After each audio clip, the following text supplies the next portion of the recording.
Sometimes as a fragrance collector, you hit that point where you find this fragrance you really, really love. And then the brand just takes your dream and then snatches it and throws it into the discard bin with the rest of the other fragrances they've discontinued. In this video, we'll be talking about 5 fragrances that I think, in my opinion, you should at least go get a sample of, if not buy ASAP, because they're soon to vanish and only be available for ridiculously high prices.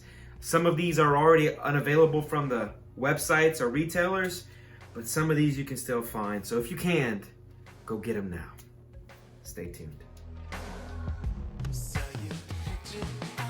What's going on, everybody? My name is Joshua, and this is our channel, ScentSense. To all the loyal frag heads and connoisseurs who continue to watch these videos each time I put them out, to you fine folks, subscribed or not, I thank you so much. And to all you new people who may be checking out the video for the very first time, and you're trying to decide if you want to be a sensation, just jump aboard. It's free, it costs you nothing. You can always vamoose when you get bored. Hopefully you won't. Like I said before, today we'll be talking about 5 fragrances that have been recently discontinued or are about to be discontinued, because some of them are more rumors than fact, but most of the time when these rumors come out, it happens. Jumping right into the list is my favorite flanker from the Loam line. YSL has put out a crap ton of flankers, and in my opinion, this one was the best. Fresh, rose, and ginger make this fragrance super unique yet mass appealing. From the house of YSL, Loam Ultime. As I stated before, ginger and rose are some of the highlighted notes in this. This is one of the best designer rose fragrances out there. This is definitely still masculine. I know you hear flowers, you hear rose, and you're thinking women, but this really works. This took what Loam did and made it better in my opinion, and goes in a more refined direction than when La Nuit de Loam completely changes what Loam is all about and kind of is its own world. I think this is better than the original. I think this is fantastic, and I'm definitely a member of the alt team. Anyway, from the house of YSL, Loam Ultime. Yet another fragrance that has been put on the list of discontinued or soon to be discontinued fragrances. This one comes from the house of Tom Ford. Tom Ford has been known to vault or discontinue a lot of his private fragrances from the private line, from the private blends line. But sometimes they come back. I don't know if this one will come back, so I think if you can get your hands on it, you should. I am so happy I grabbed this before it skyrocketed in price. From the house of Tom Ford, Plum Japonais. If you're into the deep dark note of plum, if you like a fruity yet dark yet decadent fragrance, this one will get it done. This is something you could definitely dress up. This is something that will definitely make you smell very mysterious and different and unique. This is, without a doubt, one of my favorite from the house. I recently went to Las Vegas earlier in the year, right before COVID Armageddon happened, and this one was one that I reached for and I loved wearing, and I definitely got some heads to turn. So if you can get your hands on this sucker in either this 50 ml size or the larger size, go ahead and do it pronto. From the house of Tom Ford, Plum Japonais. Up next is a fragrance that is often overlooked and cast into the dark corner of the room for its brothers and friends in the Dior Homme line, and definitely overlooked for Prada's Prada Loam. And I personally think this one's well better. From the house of Christian Dior, at number 3, Dior Homme Eau for Men. This came out before Prada Loam, and this smells a lot like Prada Loam, except much more cleaner in my opinion, and much more masculine. This does have the same iris note that you get in both and throughout almost the whole Homme line, but this one is cleaner. This one's more masculine, and this is a perfect quintessential office fragrance if there ever was one. Sadly, this has been discontinued and is not available on the Dior website. So if you can get your hands on it, go get you a bottle ASAP. This is, without a doubt, my favorite from the line, and it is gone, but not forgotten.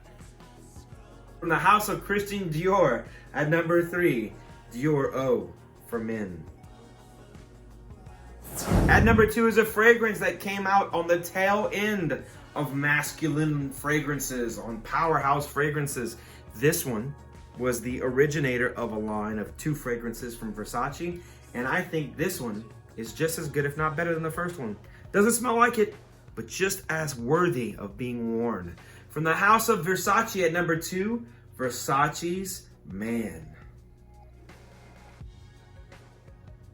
This is one of the very few bottles that I own 2 bottles of, and with a good reason. This is super awesome, refined masculinity, classic men's fragrance with a modern touch. You're gonna get something that harkens back to the days of Dracar Noir and Quorum and Opium and all of these fragrances that had like 87 notes in them and made your chest hair immediately grow in thick. This was what that was, but much fresher, much more refined, much more gentlemanly, just all around better. Sadly, the niche of this fragrance type is not really as big as it used to be. So this one was a casualty of Versace going fresh with the Versace Pour Hommes, the Mano Fraiche, the Dylan Blues. This one just had to go. But if you're looking for a fantastic fragrance that is going to really, really set you apart and is from Versace, if you're into, collecting Versace fragrances, this one is without a doubt one of the best designer discontinued fragrances out there. From the house of Versace, Versace Man. And number 1 is a fragrance that I recently wore that is on my top 10 fall list that if you want to watch is right here. I posted about it on Instagram, and the people at Victor and Rolf actually commented a bunch of little fire emojis, and what I wanted to comment back was, why did you do this to us? But I said, please bring it back. This is without a doubt my favorite fragrance from the brand. Enough rambling. From the house of Victor and Rolf at number 1, Spice Bomb Fresh. Spice Bomb Fresh is exactly as it sounds. Spice Bomb made fresh. And a lot of times Spice Bomb can be really heavy-handed of a fragrance, and people who apply fragrances can be very heavy-handed and just spray and spray and spray. But what this does is it calms it down. It cools it off. This is a southern winter and fall fragrance. And what I mean by that, if you live in a southern state like Texas, Louisiana, Mississippi, Alabama, Florida, even maybe New Mexico, this fragrance will really, really work in the months of fall. This really works in the months of winter too, and you could almost pull it off in summer. It's just not something you should wear when it's super hot. Neither is the originator. Like I said, sadly, this has been discontinued. So if you find this for sale in some shop that you go to or on a website or somewhere for cheap, scoop it up. If you can get a bunch of them, scoop it up, because this is gonna get super hard to find and super popular because we all like what we can't have. At number 1 in my top 5 fragrances you should buy right now because they're discontinued, Victor and Rolf's Spice Bomb Fresh. All right, everyone, that about does it for me. Go ahead and leave a comment in the comment section below. What are your favorite discontinued fragrances? What are some fragrances that you recently heard about that are being discontinued? And, how do you feel about it? While you're at it, do all those things that help promote our family here at ScentSense. Like, share, comment, subscribe. Get the word out. We're going to grow and we're going to continue to grow. And as always, and most importantly, I'll smell each and every one of you later. Peace.